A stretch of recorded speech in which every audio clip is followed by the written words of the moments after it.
gossip and entertainment only. Let's get started. Hello, gossipers. Welcome to Gossip in the Dark with Sharona. Please like, share, subscribe. Let's grow our little channel. Thank you for watching and listening. For those who subscribe and watch, please like the video. It's very important. Videos, I should say. It's very important, and thank you so much. So we're going to start with Diddy, right? We haven't spoken about Diddy in a while. So it seems his lawyers, they want to appeal the 50-month sentence that he was given. Now, they filed paperwork on Friday the 13th, which was yesterday.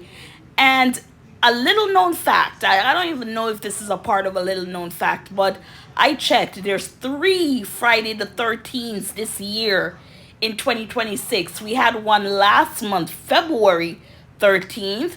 Then we had one in March, which was yesterday. And I think the third Friday the 13th is coming later to the end, like September, October. So yes, but to have Friday the 13th in the months back to back, I'm not aware of that, right? So we're gonna read this. So they're calling it provision of justice. So basically what they're saying is that he got off on the much harsher sentence, and what he was sentenced for, the jail time basically was too much, for someone that was found innocent on the major ones. Why with the minor ones, if you want to call it that, was he given 50 months? So let's read this quick article. It says lawyers for Sean P. Diddy Combs reportedly filed an appeal on Friday, March 13th, and claimed that the judge engaged in acquitted conduct sentencing back in October 2025. According to TMZ, the rapper's legal team branded his 50-month sentence as a perversion of justice. In their appeal, Diddy lawyers pointed out that the father of 7 was found not guilty of sex trafficking and RICO charges, and claimed that he still received a sentence that is apparently roughly 4 times higher than normal for his prostitution-related Mann Act conviction. Conviction.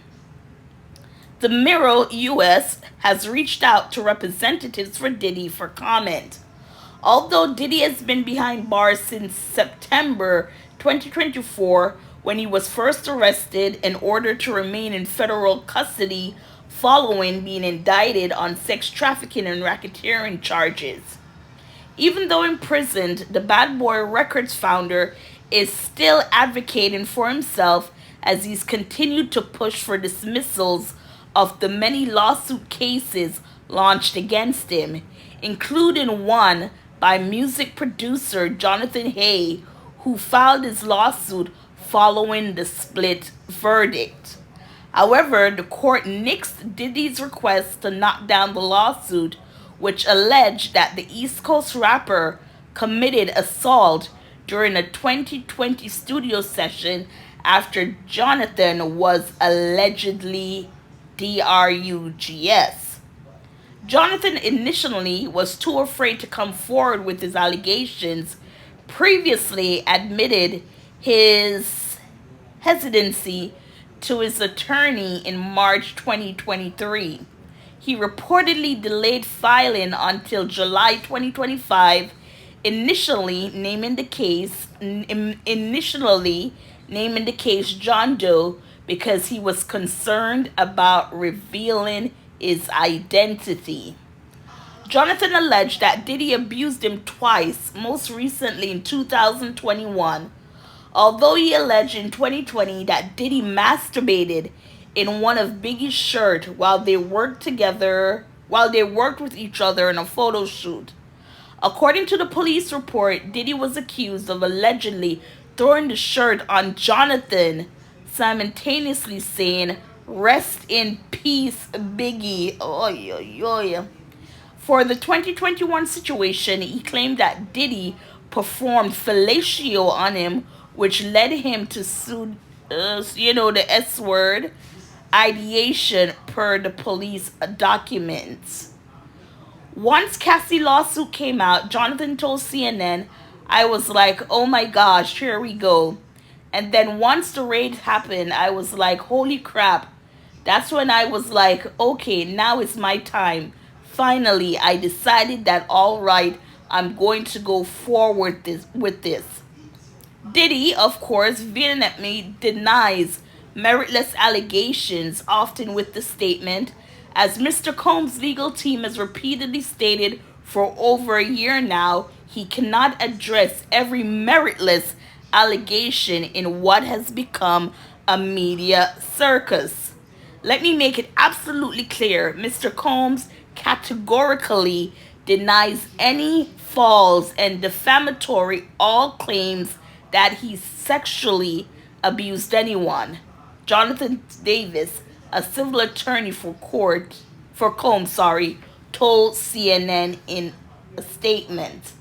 And then the attorney went on to say he looks forward to vindicating himself in court where such matters are decided and not in the media, based on admissible material evidence, not rank speculations and unsubstantiated allegations. Now, as long as there's no proof out there for Diddy, remember when people were saying that he did this to Cassie, abused Cassie, and they showed he was basically scolding Cassie when she was under either comforter or sheet on the ground. It's like, I never hit her, I don't abuse her. And what comes out?